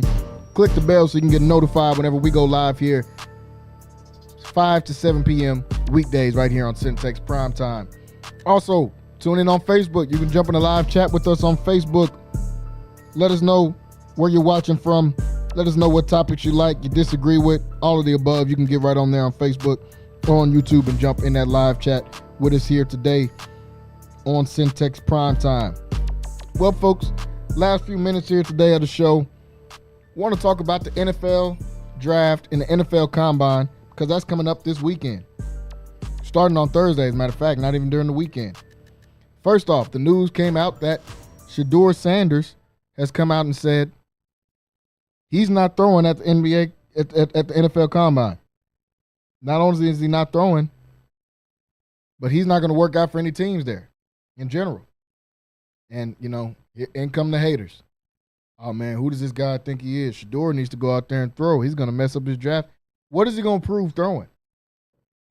You know how much game film this dude got? I don't think him or Cam should throw at this combine or even work out in general. We got the film. You know what type of player you're getting. You know what type of guy you're going to get when you pick Shedeur. You know what type of player you're going to get when you pick Cam. And I see Abdul Carter has joined that as well and said he's not going to go to the draft combine. For what? We've seen the film. Abdul Carter should be a top 5 pick. Abdul Carter is going to be a top 3 pick. I've got him going in that top 3. I don't see how there's any way that Cleveland, Tennessee, and New York could all pass upon Abdul Carter. If they do, they're crazy, and the Patriots are going to get a stud. This is going to be a super interesting draft because of just the way that the teams are ordered. Tennessee is picking number 1, a team that, honestly, has some good players on it. They've got a Jeffrey Simmons. They got a L'Jarius Sneed on the defensive side of the ball. They paid Tony Pollard, who had a decent year this year. They went and got a Calvin Ridley, who still got production. Problem is, they got Will Levis. That's the problem. That Will Levis is their quarterback. Now, does Tennessee go out and get help in the draft for a quarterback? Or do they address that need in free agency? Or do you say, hey, Will Levis is just young. Let's build some guys around him. I wouldn't be necessarily 100% against that because he is still young. You got to give some of these guys time to develop in the league. They throw quarterbacks out so young now without giving them any time to develop. But when they get time to develop, it always seems to work. Aaron Rodgers got to sit behind Brett Favre. Jordan Love got to sit behind Aaron Rodgers. Tom Brady got to sit on the bench a couple of years. We see it all the time. Patrick Mahomes sat on the bench the first year behind Alex Smith. Did anybody think Alex Smith was better than Mahomes? Absolutely not. I don't even think Alex Smith thought that. But you still give him a chance to learn. We throw these quarterbacks out now so young. That's tough for these dudes to be able to fully grasp how the NFL works. Now, that doesn't necessarily fully apply to Will Levis. I think Will Levis is just not that good. But has Will Levis been in great situations to prove is he good? No. I will give him that benefit of the doubt. So maybe they stick with a Will Levis. They stick with a Will Levis. What direction do they go? Do you take an offensive lineman? Do you trade back and maybe get an offensive lineman? Do you take an Abdul Carter, who might be the best player available in this draft? So I'm not mad at that if they do take an Abdul Carter. Abdul Carter is going to be a phenomenal player in the league. Did they go with a Travis Hunter, a guy they could throw out there at multiple positions, play both sides of the ball? I think he's going to be a lockdown corner in the league. But I also think he can make plays on offense. So do they go after him? I don't know. I think the Tennessee Titans, man, I mean, it's tough, man. I wouldn't be mad at them taking Cam Ward right there. I wouldn't be mad at them taking Abdul Carter right there. I wouldn't be mad at them taking Travis Hunter right there because they have multiple different needs, and all those guys are great players. I wouldn't be mad at them trading back. Maybe with the Raiders who need a franchise quarterback. Maybe with the Jets who need a franchise quarterback. Maybe with the Jacksonville doesn't need, but they might want an Abdul Carter. They might want a Travis Hunter back in Florida. I see the Tennessee Titans going out there and getting Abdul Carter. That's just my opinion. I think they're going to go out there and get Abdul Carter.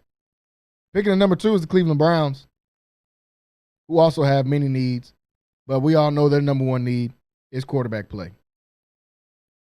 Now, they got Deshaun Watson on the books still. He's just cooking their books right now. He's cooking their salary cap because you paid him all that money, and you probably don't ever want him to play again for the Cleveland Browns. That's the problem. Came back this year. He was hurt the year before that, came back this year, and he was just terrible. He handicapped the Browns completely to the point that they were playing third and fourth string quarterbacks. So that's how they ended up with the number 2 pick. They got to make a decision on do they want to trade Myles Garrett. He's came out and requested a trade. They still got talent. They still got Denzel Ward. Jerry Jeudy showed that he's finally can be one of the top guys in the league at receiver like we thought he was going to be when he came out of Alabama. He just got in a bad situation going to Denver. So they got some pieces. Maybe you insert a Cam Ward right there and say, hey, let's try to figure out what we can do. Maybe you draft somebody in the 3rd or 4th round to back up Nick Chubb since he can't stay healthy. I'd like to see them pick up a Cam Ward right there. The number 3, the New York Giants. Man, you got to take a quarterback. The first 2 were, man, this is a maybe. I don't know. At number 3, if Cam and Shador are not both gone, you got to take one of those guys. If they're both there, I will take Shador because of the outside appeal of sports, because he's going to boost your franchise ratings, because everybody's going to tune in to either watch him because they're a fan, or everybody's going to tune in to watch him fail because they hate Deion. So that's who I would take at that spot. I would take Shador Sanders, who I think will be available at that number 3 spot. Some people say, oh, they're not sold on Shador. They're not sold on Cam Ward. Well, you were sold on Daniel Jones some kind of way. And for some strange reason, the GM and the head coach, Brian Dable, kept their jobs. So you got to get a quarterback. Because if you go out there and have another terrible season like you've had your entire tenure there at the New York Giants, you're going to be out of a job. You'll probably pick up a job as a coordinator somewhere, but you will not be the head coach of the New York Giants if you do not go out there and pick somebody and get a quarterback. And you need to pick somebody good. They don't need to say, oh, we're going to skip on this and maybe we'll draft Travis Hunter or Mason Graham or Abdul Carter, and in the 2nd round we'll go and get a Quinn Ewers or a Jackson Dart. No. You need a first-round talent in at quarterback because you need to win games right now if you're Brian Daboll and the GM Sokin. You've got to win right now. There's no waiting around on this. You've got to win games. You've got to win games in 2025. To do that, you need a quarterback. You've had Daniel Jones, who I think is one of the worst quarterbacks in the league. Just being honest.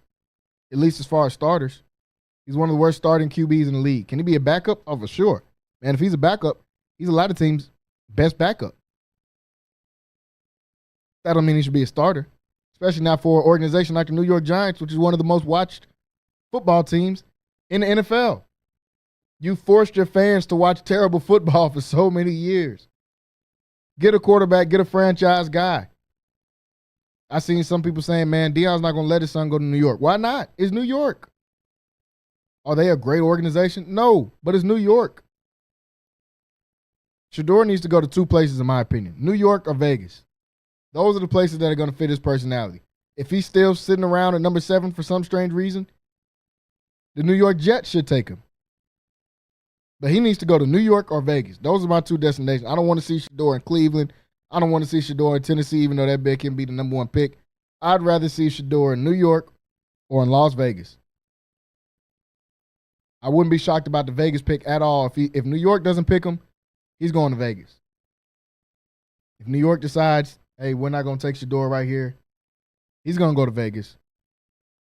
Tom Brady is an owner. He said he wants to be more involved. Tom Brady and Shador Sanders have a relationship. So that's just a match made in heaven. Those 2 guys going out there with each other. Now, will that necessarily translate to wins immediately? No. The Raiders are terrible.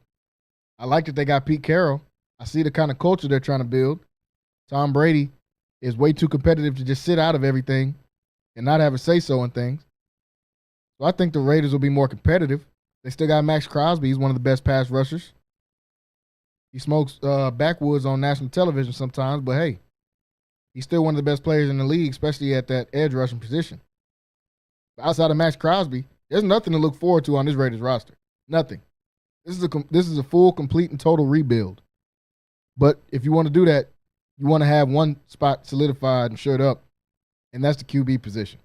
You went out there with Mr. Mustache and Gardner Minshew last year and Aiden O'Connell. Didn't work out too well for you. You need talent at the quarterback position to be able to go out there and pick up wins.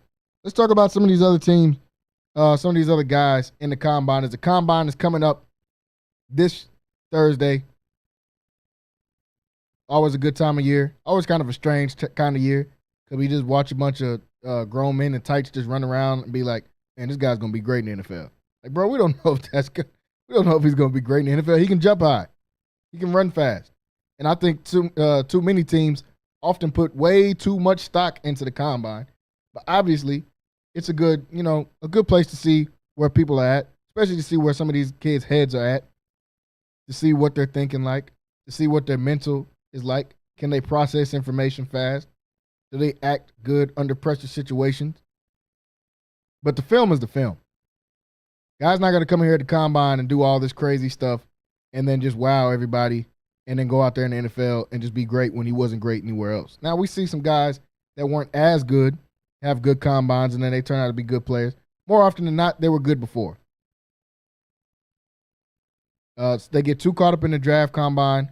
I watched Jacksonville do it, 3 years ago when they took Trayvon Walker, number 1 overall pick, instead of Aiden Hutchinson. Aiden Hutchinson had dominated in college. Trayvon Walker was a good player on a great team. He was a good player on a Georgia defense that had all number 1 picks, had all first-round picks. They had Jalen Carter. They had Jordan Davis. They had Nolan Smith. They had all of these guys. N'Kobe Dean.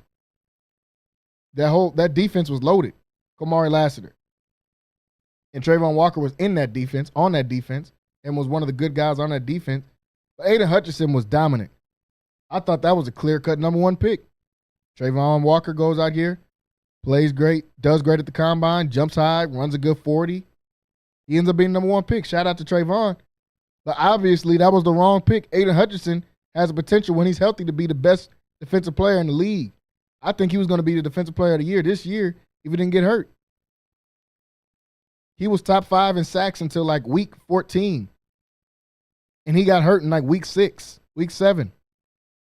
Like Aiden Hutchinson was clearly better, but that's just an example of people taking way too much stock into this combine. But are we still going to watch? Absolutely. We're going to watch. I'm interested to see a few guys run the 40 to see how is that time going to affect them in the draft. Ashton Jeanty being one of them. I said last week on the show, Ashton Jeanty comes out here and runs a 4.45, a 4.43. He's going to be a top 10 pick in the draft. If he runs a 4.6, which I think more likely is what he's going to run, still going to be a first-round pick, but he's going to be somewhere between 15 and 20 if I had to put my if I was just thinking about it. But if he runs a 4.45, 4.43, somewhere in there, oh, man, he's going to be a top 10 pick. I can see him going to Carolina, even though they just signed Chuba Hubbard. I can see him going to New Orleans just because they just need players in general. They're way over the cap, and they're going to have to get all the best players in the draft, honestly. They're going to have to pick best available each time. They can't go off position. They have way too many holes on their team, a lot of aging players that need to get out. You just got to take best available. And then number 10 is Chicago. I definitely could see Chicago, even though they just paid DeAndre Swift, and Swift had a decent year. But you're trying to rebuild this offense. Ben Johnson, an offensive-minded guy. Chicago at number 10 will make a lot of sense for Jeanty if he runs that 4.45. If he doesn't, I see him falling somewhere in the teens. Now, I've already said on this show, I'm not a guy that's big on taking running backs in the first round at all. And in this draft, I am 100% completely opposed to taking a running back in the first round because there's too many running backs. We just watched Cam Scatterbo, what he was able to do in the playoffs against Texas, almost beating that team by himself. He might not be in the top 10 of running backs this year. That's how deep this class is. Guys like that I said last week, like Devin Neal and Ollie Gordon, they're going to be day 4. They're going to be day 3 guys. And in most drafts, they're day 2 guys. We're going to see it, man. There's so many good backs coming out this year. Raheem Sanders, Taj Brooks. These are guys at the back end. We know the guys at the front. Ashton Genty, Amari and Hampton, who I really think Amari and Hampton and Caleb Johnson are a lot closer to Genty as far as the talent than what people think. Genty obviously put up those gaudy numbers, but come on, y'all. He's at Boise State. Let's just be honest. I try to tell y'all this all throughout the year with this record-breaking stuff and people coming on here and saying, man, Genty, I'm telling you, Genty is he's one of the best running backs ever. Look at his numbers. Look at his numbers at Boise State. Look at Kellen Moore's numbers when he was at Boise State. Is he one of the best quarterbacks ever? No. He was just at Boise State playing against San Jose State and Nevada and Wyoming. But would Ashton Genty get those same numbers he got this year in the SEC? Not a chance. I don't even think he would get him in the Big 12. Not the numbers he had. Would he have good numbers? Yeah. But the 300, 400-yard games, no. He was doing that because he's playing against inferior competition. He's not playing in the Power Four. Now, did it work out for him? Absolutely. Would I have done anything different if I was in his shoes? No. He said he had an opportunity to transfer to plenty of big schools, which he ain't lying. I know he did. And he stayed, and I would have did the same thing. But let's not get too enamored by these numbers and just think that this guy is just the next Adrian Peterson, because he's not. That's not to down Genty in any type of way. He's going to be a great player in the NFL. But we're looking too deep into these numbers. Amari and Hampton and Caleb Johnson are going to be two great backs that should go on the second round. And if they're getting taken in the second round, you still got Quinshawn Junkins and Travion Henderson, who played great this year. R.J. Harvey from UCF, a great back. Devin Neal, Ollie Gordon. Dylan Sampson at Tennessee played great this year. Damian Martinez, who talked about on Thursday when we broke down some of this draft. He played great this year. Donovan Edwards, who was coming into this year, supposed to be the top back in the nation, honestly. Right there for the top back in the nation. He's going to be available. And Caleb Mullings, who ended up taking his spot, is going to be in the draft. Taj Brooks, who came in and was going to be the second best back in the Big 12 this year. Supposed to be. He's in his draft. Raheem Sanders, who I just said carried a lot of the offensive load for that South Carolina team. This draft is loaded if you're taking a running back. So, yes, Ashton Genty is going to be available for somebody to take in the top 10. Should they? Absolutely not, man. If you're the Bears and you need a running back, man, get in there in the second round, the third round. There's going to be so many backs that can be productive just this year coming out in the draft this year. So I really think they should go out there and do that. At the receiver spot, Travis Hunter, I don't think it should work out either, but he wants to participate as both a DB and a receiver. I don't think it should work out, but he wants to be able to show teams what he can do. This is a good draft for receivers as well. We know Terry Roa McMillan, just a stud. He's going to be a top 10 pick. He's for sure going to be a top 10 pick. I really don't see him even getting to number 10. I see a team like Jacksonville maybe thinking about taking him at their number 5 spot. I wouldn't even be shocked about New England taking him because New England needs a receiver. Why not get McMillan? He's 6'5". If he participates in the combine, he's going to run a 4.5 around there in the 40 time. Big hands. Got the football speed to be able to get away from guys. Can make the big time catches. Why not take him at number 4? I don't see any reason why they shouldn't. But I still like Mbuka coming out of Ohio State as well. Not for the top guys, but as far as route running, in my opinion, the best route runner in this draft, Luther Burden, is going to be a big-time receiver. A guy that can take a top off of defense. Trey Harris, another big receiver. There's a lot of big receivers coming out. We talked about McMillan. Trey Harris is not a small guy. Trey Harris is 6'2", 205. Savion Williams, who, like I said, I'm scared to take TCU receivers, and I have the right to be scared to take TCU receivers. With Josh Doxson, with Jalen Rieger, with Quentin Johnston. Even though Quentin Johnston's still young, I don't see him panning out to being a top pick like they took him a few years ago. Savion Williams, though, is another big receiver. He's 6'5". Jaden Higgins, 6'4", 210, coming out of Iowa State. A.O. Maynor, coming out of Stanford, who I think is going to be the steal of the draft as far as the receiver position. I watched that dude completely torch Travis Hunter when Stanford played Colorado last year. That's what even made me realize who the dude was. Then you still got guys like Tez Johnson, who had a great career at Oregon. Then you got guys like Restrepo coming out of Miami, who was their leading receiver, who was Cam Ward's favorite target this year. Going to be a good guy in the slot that somebody's going to be able to pick up. And Isaiah Bond, a guy that was at Bama that was expected to be a top 5 receiver. A guy that came to Texas that was expected to be a top 5 receiver. He got injured, and he never really got back in place since then. Matthew Golden's got a higher draft grade than him at this point, even though I still like Bond over Golden. Matthew Golden's got a higher draft grade than him because that's who stepped up for Texas towards the end of the year. So there's a lot of good guys coming out in this year's Combine. We'll talk more about the Combine all week long here. Folks, we got a few minutes left here today on the show. Want to talk a little bit of NBA before we get out of here. As the NBA season is in its home stretch, NBA season is in the best time of the year because this is when the games really start to matter and teams are trying to position themselves for the playoffs. So this is always when we're going to get the best basketball. Cleveland Cavaliers sitting with one of the best records in the league, tied with OKC in the loss column. They got one more win than OKC. They're 47-10. Like I said earlier in the show, Kenny Atkinson, for sure, the best, for sure the best option for Coach of the Year this year. I don't even think that should be close. Darius Garland and Donovan Mitchell might make an All-NBA team. They might get 2 guys making an All-NBA team. Whether that's Darius or Donovan Mitchell, whether Evan Mobley's in there some kind of way. They're playing great ball.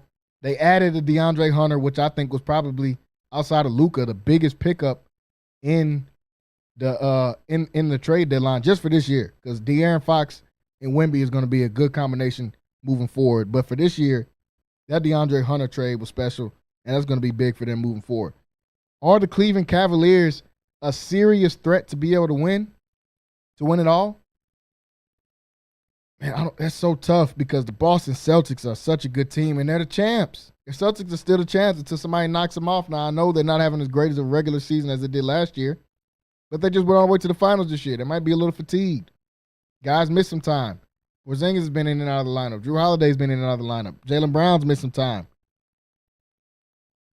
I still like Boston as the top dogs coming out in the East this year.